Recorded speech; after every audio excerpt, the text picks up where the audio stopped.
In a typical city or town, on a typical residential street, we find a typical home occupied by a typical American family. Like millions of his fellow Americans, John Q. Public earns enough money to keep up the payments on a new car.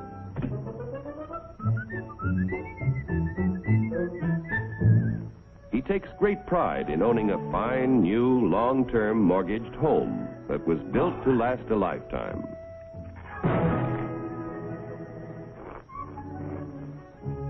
Mrs. John Q. Public no longer finds housework fatiguing drudgery, thanks to a host of labor-saving devices, including her husband. Mr. John Q., because of a 40-hour week, has the leisure to dream about his favorite sport. Darling! Oftentimes, in a secluded corner of his private den, John Q. reflects on some of the better things he has done with his life. Insurance to protect his family if he is called before his time. Money in a savings account for emergencies, for summer vacations, and to help put John Q. Jr. through college. In spite of the high cost of being a husband and father, John Q. has a private little nest egg. His practical nature tells him it ought to do more than collect moths. Let's see, where did I put this thing? I know it's... common stock. Do I own any? I don't even know what they are. In that case, it might be a good idea to get a little information with a fellow who owns and operates a company that makes and sells oil drums. Each year, customers buy more and more from our because he makes a better oil drum than his competitors. One day, customers demand more oil drums than the owner can produce. He figures it will take about $3 million to do the job. So he decides to form a corporation to sell shares in his business to raise the capital he needs. First, the owner goes to the state government to get a corporation charter and permit to sell shares in this business. Next, our friend goes to an investment banker and shows him the record of the oil drum manufacturing company's past performance and plans for expansion. The investment banker decides to help our friend sell shares in the corporation to raise the $3 million. However, before any shares in the corporation can be sold, certain information must be filed with the Securities and Exchange Commission in Washington. The investment banker and the owner must swear that the information they file contains nothing but the truth. Registration with the SEC does not imply that the government approves the stock issue as a good investment, but only assures the public the material statements about the stock issue are false. Punishment will be according to the law. After SEC registration is effective, the investment banker pays the owner $3 million in exchange for a certain number of shares in the Oil Drum Manufacturing Corporation. The investment banker sells shares of the common stock to people at a price of $3 million investment and shows a profit for his services in selling the stock. Money received from the sale of shares in the business builds a new and better plant, which produces more and better oil drums. The people who bought common stock own proportionate shares in the corporation, tools, equipment, and all of its assets. Common stockholders elect the directors of the corporation. Directors represent the stock and are responsible for the way the business is run. Directors determine the amount of dividends, if any, to be paid out of earnings to the stockholders. Naturally, when stockholders invest in a business, they hope to receive dividends to help pay for necessities of life. Within a few short years, an increasing demand for the company's product poses a friend. How can he fill all the orders? He will have to build more plants and buy more tools to increase production of oil drums. It will take about $20 million to do the job. One way to get this additional capital is to sell more stock to many more people.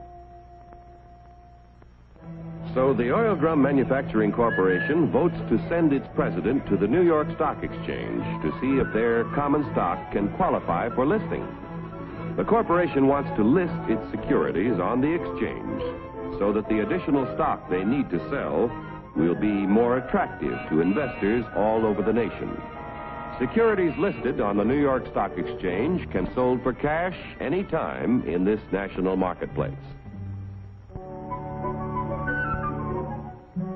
Each year, inquire about listing their securities, but only those which can pass a thorough examination as to their financial health are accepted. Calling the president of the Oil Drum Manufacturing Corporation. Calling the president of the Oil Drum Manufacturing Corporation. Report to examination room B. Attention all members of the stock list department. Report to examination room B. The Stock List Department examines the qualifications of corporations to be listed on the New York Stock Exchange. The corporation must have substantial assets in plants, tools, equipment, and cash. There must be a broad distribution of its shares among a large number of stockholders. The corporation must show successful management and sales records and annual net earnings at the time of listing of at least $1 million. The proposed stock issue must meet federal, state, and New York Stock Exchange regulations. The corporation must agree to report to its stockholders at frequent intervals. If the examination by the Stock List Department indicates the corporation meets minimum requirements of the exchange at the time of the examination, the corporation's application for listing is recommended. The Board of Governors of the New York Stock Exchange finally approves the application and sees that it is made public. Extra, extra, read all about it. Now that the Oil Drum Manufacturing Corporation's stock is listed, its name is abbreviated for use on the ticker tape.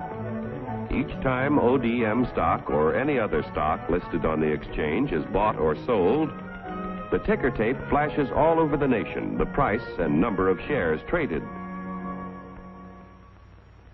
A buyer in Colorado wants to purchase some ODM stock. The buyer's broker in Colorado sees that the last ODM transaction was at $10 a share.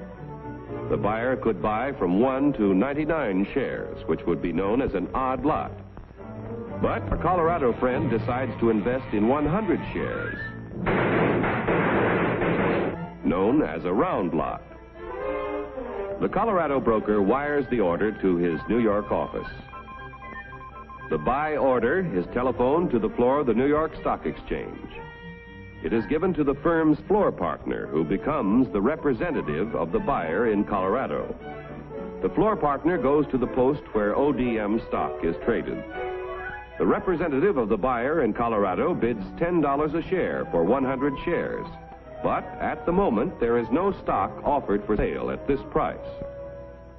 In the meantime, however, in Maine, an ODM stockholder who needs cash decides to sell his 100 shares if he gets $10 a share.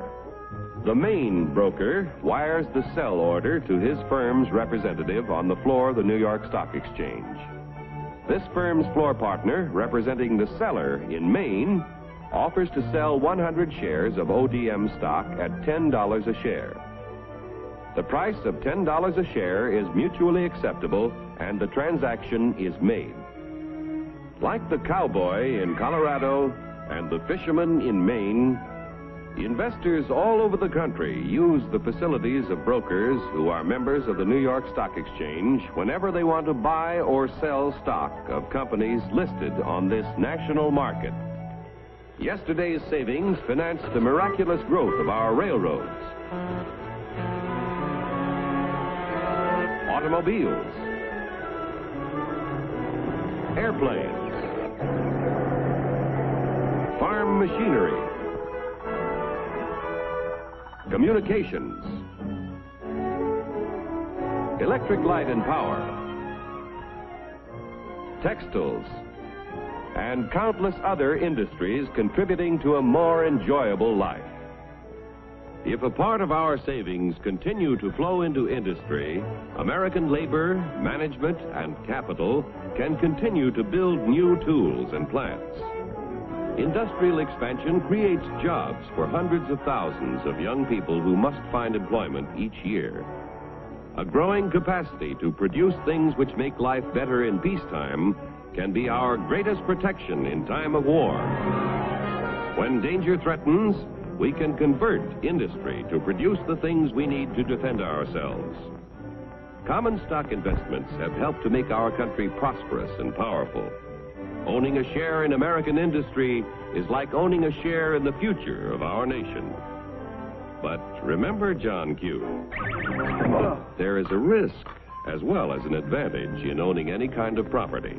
So get the facts before you put your money to work.